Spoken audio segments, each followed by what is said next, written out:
नमस्कार दोस्तों, मेरा नाम है अनुपम मिश्रा और आप सभी लोगों का द टाइम फ्रेम में एक बार फिर से बहुत बहुत स्वागत है। दोस्तों, मेरे सामने इस समय ओपन है निफ्टी का डेली चार्ट। इस डेली चार्ट को देखें तो इस समय मार्केट हमें क्या कर रहा है, एक स्विंग बनाता हुआ नज़र आ रहा है। मार्केट अच्छा खासा नीचे के तक आया था, लेकिन बाद में इसमें हमें एक छोटी सी रिकवरी देखने को मिली, जिसकी वजह से हमें आज का जो डेली कैंडल मिला है वो कुछ इस प्रकार का है। ये डेली कैंडल कम से कम इस बात को तो तय कर ही देता है दोस्तों कि अब यहाँ पे एक लेवल आ रहा है निकल के, वो है तकरीबन 21,810। 21,810 का ये जो लेवल है, जब तक मार्केट इसके ऊपर अब एक अगली क्लोजिंग नहीं दे देता, ठीक है, तो मार्केट को यहाँ से मतलब एक ऐसी रेंज में फंसेगा मार्केट जाके। हम एक दूसरा भी लेवल बना ही लेते हैं, और लेकिन दूसरा लेवल बनाने के लिए क्या करना पड़ेगा, हमें फ्रेम को चेंज करना पड़ेगा। ठीक है, फिलहाल आप ऐसे समझें, डेली चार्ट पे ये आपको एक स्विंग नज़र आ रहा है, ये लेवल ब्रेक किया, मार्केट ऊपर गया। एक स्विंग आ रहा है, ये लेवल ब्रेक किया, मार्केट ऊपर की तरफ गया। ठीक है, अगला स्विंग हमें यहाँ पे मिल रहा है, ये ब्रेक करेगा तो फिर मार्केट ऊपर की तरफ जा सकता है। तो डेली चार्ट पे कुछ इस प्रकार से जो चीज़ें नज़र आ रही हैं वो इस तरीके से हैं। अच्छा, अब क्या करते हैं, फ्रेम को थोड़ा चेंज करते हैं और वाली फ्रेम पे चलते हैं। ठीक है, ऊपर का रेजिस्टेंस लेवल बहुत आराम से नज़र आ रहा है 21,800 के आसपास, 810 के आसपास। ठीक है, क्योंकि मार्केट ने जो क्लोजिंग दी है वो हमें दी है 21,665 पे। ठीक है, वाली फ्रेम लगाते हैं और अब वो लेवल ढूंढते हैं, एक सपोर्ट लेवल है ना।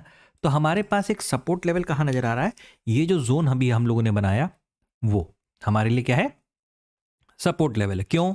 क्योंकि ये एक स्विंग है, ठीक है, ये एक स्विंग है, ये रेजिस्टेंस, ये रेजिस्टेंस, और बिल्कुल आपने देखा होगा आज यहीं से मार्केट क्या हुआ, पलट गया। तो एक सपोर्ट लेवल हमें यहां पे नजर आ रहा है।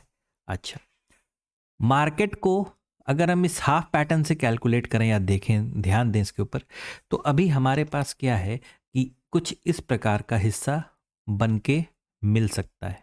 ठीक है, बस ध्यान थोड़ा सा ये दीजिएगा दोस्तों कि हम जब सपोर्ट से घूम रहे थे ना, तो हम कहाँ तक आ गए, 21,665 के आसपास आ गए, 660 के आसपास आ गए। ठीक है, यानी हम थोड़ा अपने लेवल से ऊपर की तरफ, सपोर्ट से थोड़ा ऊपर की तरफ उठे।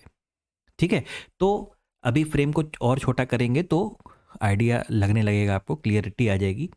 यहाँ पे अगर बाइंग करनी है, ठीक है ना, देखिए जैसे मैं क्या करूँ, ये जो जोन है ना, इस जोन के जो लोअर वाला पार्ट है यानी 21,500 का, वहाँ पे क्या करते हैं, एक लाइन बनाते हैं इस जोन को हटा के। देखिए अभी कैसे क्लैरिटी आ जाएगी आपको। हमने क्या किया कि 21,500 के लेवल पे हमने एक जोन बना दिया, माफ कीजिएगा लाइन बना दी। ठीक है, अब आप देख पा रहे होंगे कि ये हिस्सा रेजिस्टेंस है और ये हिस्सा क्या काम कर सकता है, एक सपोर्ट की तरह। मार्केट कहाँ पे है, बीचों बीच खड़ा है। आपको याद आ रहा होगा कौन सा लेवल, ये वाला, कुछ दिन पहले बात की गई थी ना ये लेवल की, कि मार्केट इस तरीके से दोबारा ऐसे जाएगा, है ना, और यहां पे एक एम को खराब करते हुए ऊपर की तरफ निकलेगा। ठीक है, ऊपर की तरफ निकलेगा और ये देखिए, ये रेजिस्टेंस था ना, ये यहां पे एक स्विंग बनाते हुए फिर इसे क्रॉस करेगा। बिल्कुल यही बात की गई थी, पुराने वाले वीडियोस में है, आप जाके दोबारा चेक कर लीजिएगा। ठीक है, ठीक उसी तरीके से दोस्तों, ये जो मिड पॉइंट है ना इस रेजिस्टेंस का और तकरीबन इस सपोर्ट का, ठीक है, यहां से क्या हो सकता है, बिल्कुल यही चीज कि अगर हम यहां से कोई गैप अप या ज्यादा गैप अप ओपनिंग अगर देते हैं, कोशिश कीजिएगा दोस्तों, यहाँ पे कोई स्विंग आता है और तब ये ब्रेक करता है, हम यहाँ पे उसके बाद ही किसी बाइंग साइड के ट्रेड को प्लान करेंगे। और अगर मार्केट इसे एज अ पोल फ्लैग मान के नीचे की तरफ उतरता है, तो ध्यान दीजिएगा, यहाँ से जब ये गिरेगा तो फिर इसको यही हिस्सा सपोर्ट की तरफ मिलेगा, है ना। तो यहाँ से दोबारा और फिर ये नीचे आता है, तो ये अपना 21,500 तक का टारगेट मार्केट कवर कर सकता है। तो ये बात हो गई ऊपर की तरफ की और ये बात हो गई नीचे की तरफ की। तो फिलहाल अभी कुछ इतना ही नज़र आ रहा है। एक बार 15 मिनट के फ्रेम पे चलते हैं। ये देखिए, है ना, 15 मिनट्स के फ्रेम पे हमें बिल्कुल मार्केट यहाँ से एक पैटर्न बना के ऊपर की तरफ गया। अब यहाँ पे एक स्विंग क्रिएट कर रहा है, लेकिन साथ में पता है क्या हो रहा है, साथ में एक ये ट्रेंड लाइन भी जा रही है।